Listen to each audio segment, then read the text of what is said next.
There are places in this world that people speak of only in whispers.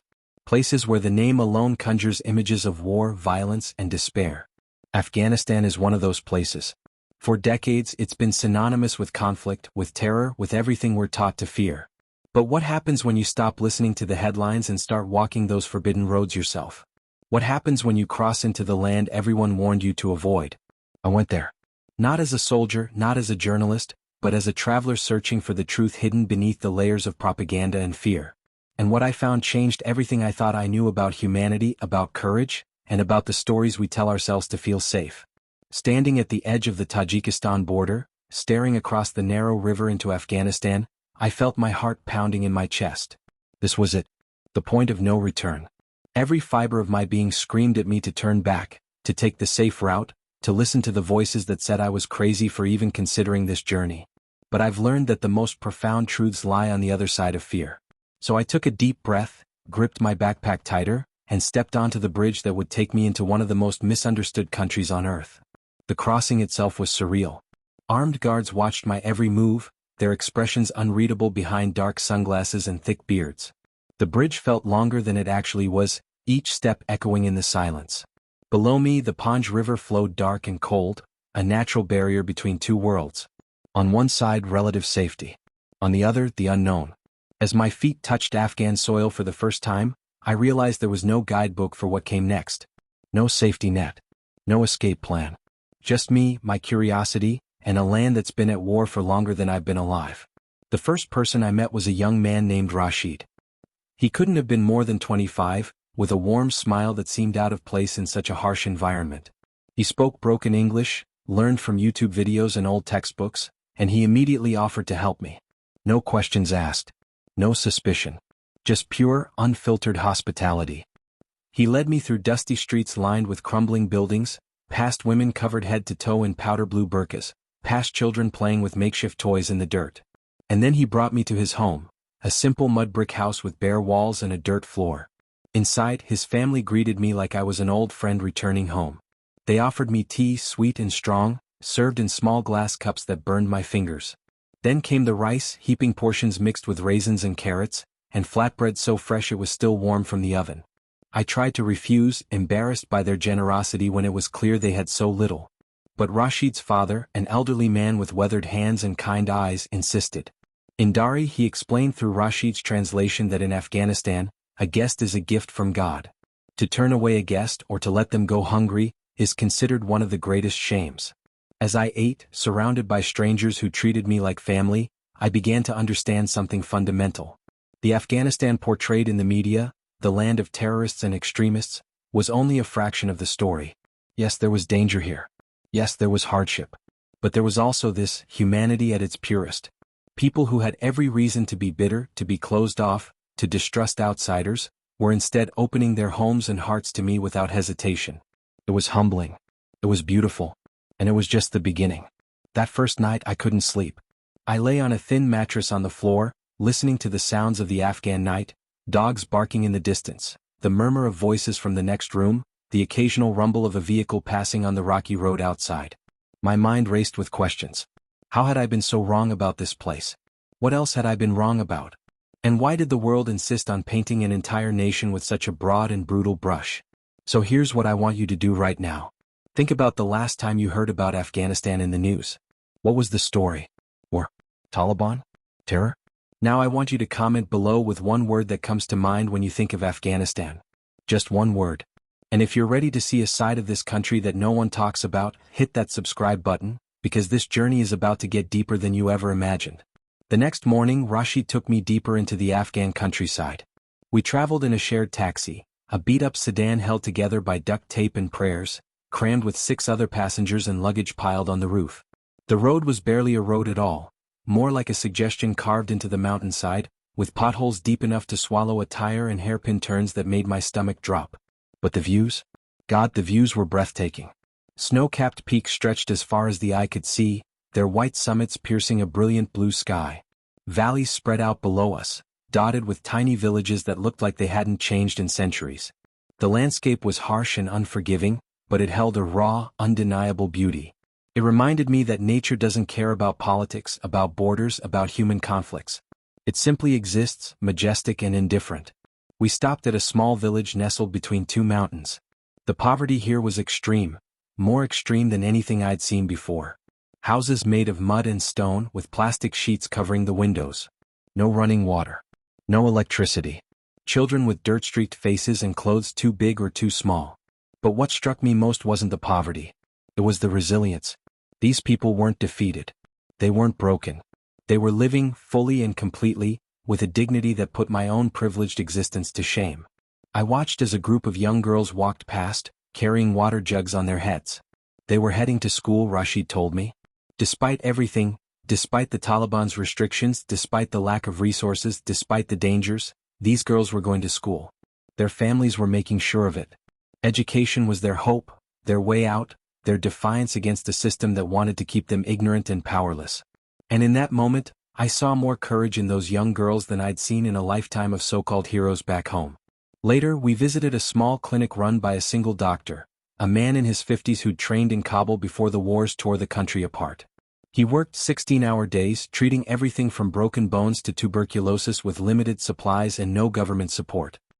His hands were steady, his voice calm, but his eyes betrayed the exhaustion of a man carrying an impossible burden.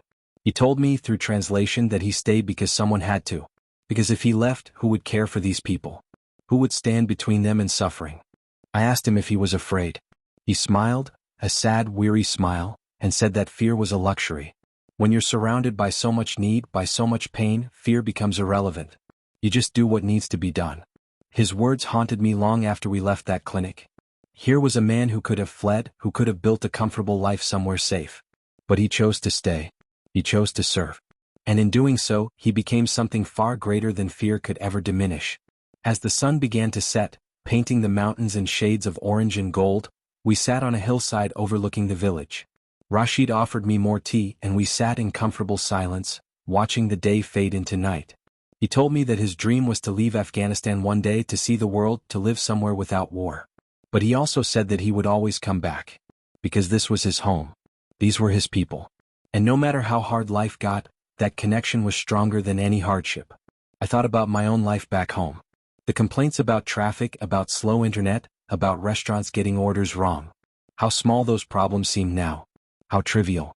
Sitting on that hillside in Afghanistan, surrounded by people who faced unimaginable challenges every single day with grace and strength, I felt ashamed of my own pettiness. But I also felt inspired. If they could find joy in such darkness, if they could hold on to hope when everything seemed hopeless, then what excuse did I have for not doing the same? Before we come to the most intense part of this journey, I need you to understand something. What you're about to hear challenges everything we've been taught. So if you're still watching, if you're still with me, hit that subscribe button. Because the best is yet to come, and you won't want to miss what happens next on these forbidden roads. Let me be honest with you. Before I went to Afghanistan, I had prejudices. Deep, ingrained prejudices that I didn't even fully recognize. When I saw men with long beards and turbans, my first instinct was fear. When I heard the call to prayer echoing through the streets, something in me tensed up. I'd been programmed, like so many of us, to associate certain images, certain sounds, certain people with danger. And it took coming here, seeing things with my own eyes, to realize how wrong I was. The men I met in Afghanistan, the ones with beards and traditional clothing, weren't terrorists. They were fathers, brothers, sons. They worked in fields, they ran small shops, they joked with friends over tea.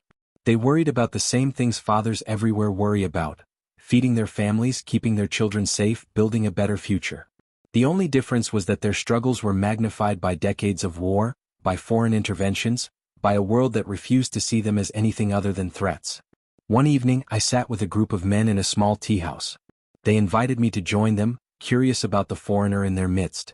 We communicated mostly through gestures and a few words of shared language, but somehow we understood each other. They asked about my family, about my country, about why I'd come to Afghanistan. And when I told them I wanted to see the real Afghanistan, not the one shown on television, they nodded knowingly. One man, older than the rest, placed his hand on his heart and said something in Dari. Rashid translated, "The real Afghanistan is here. In hearts. Not in cameras." That simple statement hit me like a punch to the gut. Because he was right. The real Afghanistan, the one I was experiencing, existed in the kindness of strangers, in the warmth of shared meals, in the quiet dignity of people surviving against all odds. but that Afghanistan never made it to the evening news. It was too complicated, too nuanced, too human to fit into the narratives we prefer. We'd rather believe in villains and victims than accept that reality is far more complex. I met women too, though it was harder. The restrictions placed on women in Afghanistan are real and oppressive, and I won't pretend otherwise. But even within those constraints, I saw strength. I saw mothers teaching their daughters to read in secret. I saw young women whispering about dreams of university, of careers, of independence. I saw grandmothers who remembered a different Afghanistan, one where women walked freely, where girls went to school without fear, where progress seemed possible. One woman, her face covered but her eyes burning with intensity, spoke to me through a male relative who translated. She told me that the world had abandoned Afghan women. That while everyone talked about freedom and rights, no one actually did anything to help. She said that Afghan women didn't need pity. They needed support. They needed education. They needed the world to remember that they existed, that they mattered, that they were fighting battles most of us couldn't imagine. Her words stayed with me. Because she was right. It's easy to share hashtags, to post solidarity messages, to feel good about caring. But real change requires more than that. It requires sustained attention, resources, and a willingness to see people as more than symbols. Afghan women aren't just victims in need of saving. They're fighters, survivors, and some of the strongest people I've ever encountered.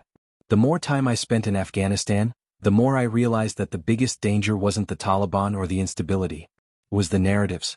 The stories we tell ourselves about places we've never been, people we've never met, cultures we don't understand. Those narratives are comfortable because they're simple. Good guys and bad guys. Safe places and dangerous places. Us and them. But reality refuses to fit into those neat categories. And when we insist on forcing it, we miss the truth entirely. I thought about all the times I'd made assumptions based on news reports, on movies, on secondhand information. How many other places had I judged without knowing? How many people had I dismissed without meeting? Afghanistan taught me that ignorance is dangerous, not because of what we don't know but because we're so convinced we do know. We walk around with these maps in our heads, marked with safe zones and danger zones, built entirely from things we've heard rather than experienced. And those maps trap us more effectively than any physical border ever could. Leaving the heart of Afghanistan, I joined a convoy heading toward the Pamir Highway, one of the highest and most dangerous roads in the world. The journey from the Afghan valleys through Tajikistan and toward Kyrgyzstan on the Pamir Highway is the stuff of legend. It's also the stuff of nightmares if you're afraid of heights, altitude sickness, or roads that look like they were drawn by someone who'd never heard of safety regulations. The Pamir Highway, officially known as the M41, stretches for over 700 miles through some of the most remote and breathtaking terrain on the planet. It climbs to altitudes above 15,000 feet, where the air is thin and every breath feels like a struggle. The road itself is a patchwork of crumbling asphalt, loose gravel, and sections that have been washed away entirely by floods or landslides. It's beautiful, it's terrifying, and it's absolutely unforgettable. As we climbed higher into the mountains, the world transformed. The villages became fewer and farther between, until eventually, there was nothing but rock, snow, and sky. The temperature dropped dramatically, and I found myself layering every piece of clothing I'd brought. My head pounded from the altitude, and breathing became a conscious effort rather than an automatic process. But none of that mattered when I looked out the window. The mountains of the Pamirs are unlike anything else on Earth. They're massive, ancient, and utterly indifferent to human existence. Peaks that reach over 20,000 feet tower above the road, their faces carved by millennia of wind and ice.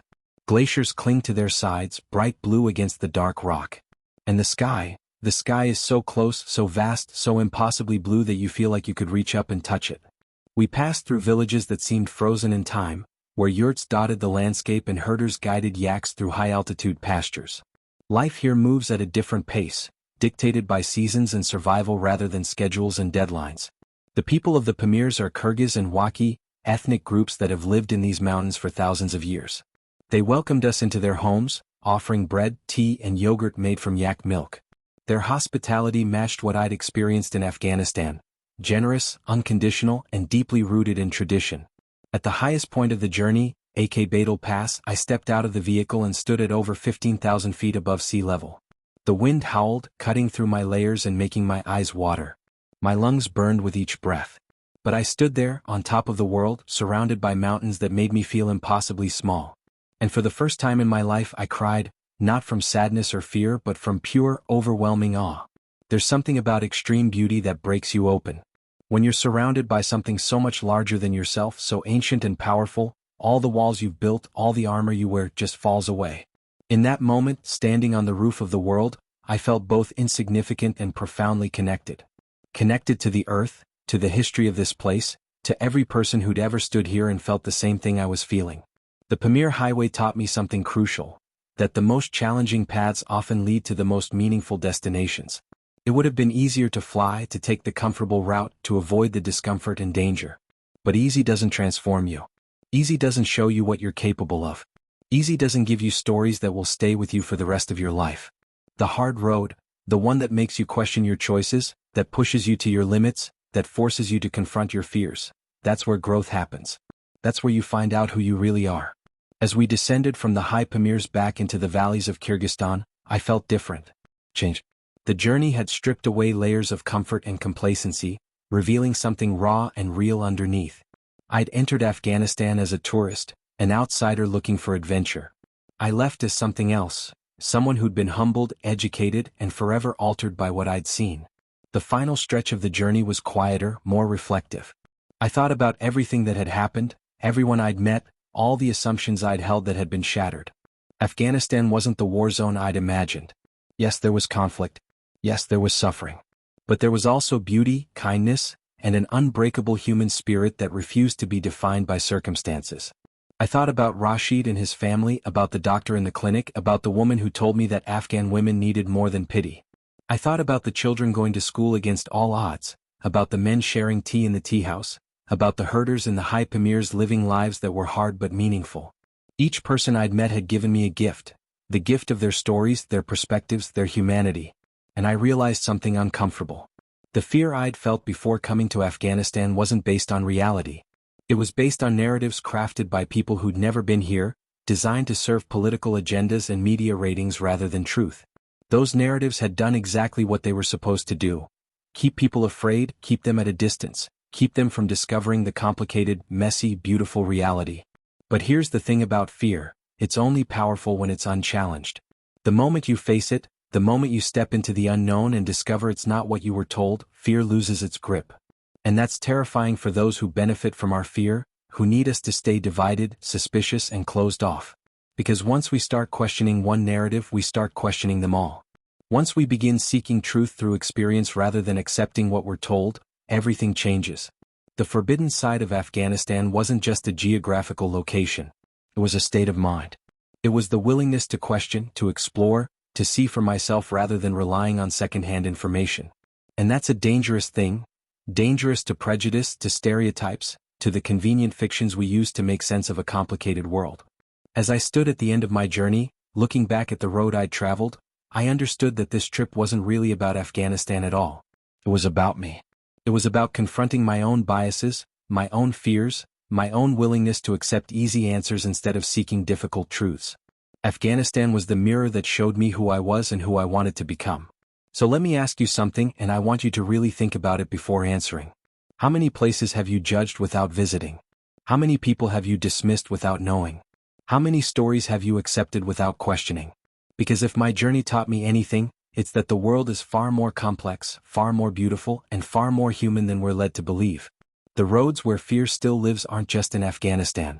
They're in every place we've been taught to avoid, every person we've been taught to distrust, every idea we've been taught to reject without examination. And the only way to freedom, real freedom, is to walk those roads anyway.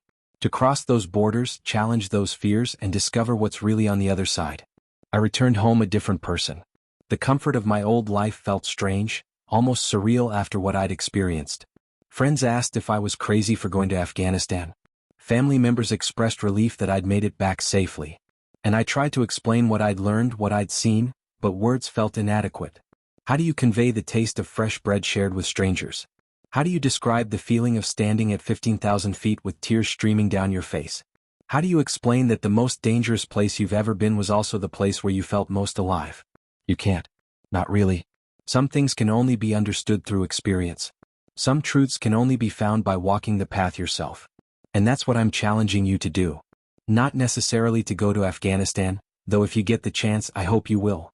But to question. To explore. To seek truth in places you've been told not to look. Because the forbidden side of Afghanistan revealed something fundamental about the human experience. We're all the same. Strip away the languages, the clothing, the customs, and you find the same desires, the same fears, the same capacity for kindness and cruelty. We're all trying to survive, to protect our families, to find meaning in a chaotic world. And the walls that divide us, the ones we've built from fear and misunderstanding, they're not protecting us. They're imprisoning us. So here's my final question, and I want you to answer it in the comments. What's your forbidden place? What's the journey you've been too afraid to take, the question you've been too afraid to ask, the truth you've been too comfortable to seek? Share it below. Because once you name it, once you acknowledge it, you've taken the first step toward freedom. And if this journey moved you, if it challenged you, if it made you see the world differently, even for just a moment, then hit that subscribe button. Because there are more roads to travel, more fears to confront, more truths to discover. And I want you there with me for all of it. The roads where fear still lives are calling. The question is, will you answer?